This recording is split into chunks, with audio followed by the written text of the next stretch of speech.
Hello दोस्तों, कुंडली मिलन के एपिसोड में आपका स्वागत है। तो दोस्तों, यश और ऋचा की शादी की तारीख तय नहीं हो पाई, इसलिए भोजी अंजलि को एक जोरदार थप्पड़ लगा देती है और उसको डांटती है। तभी ऋचा गुस्से होकर चली जाती है। तभी यश और उसके साथ उसकी माँ और बाबूजी आ जाते हैं और ऋचा के बारे में पूछते हैं कि ऋचा कहाँ है।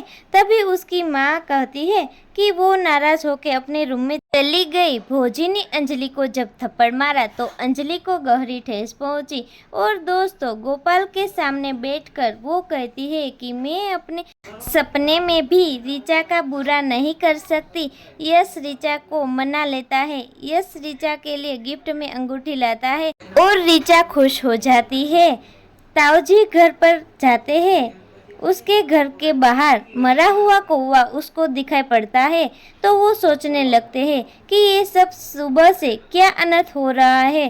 ताऊजी को लगता है कि ये तो घोर अपशगुन हो रहा है। तो दोस्तों, आपको क्या कुछ लगता है? तो ताऊजी ऋचा और यश की शादी कर पाएंगे या नहीं, जानने के लिए जुड़े रहे हमारे साथ हमारे चैनल माय टॉपिक के साथ।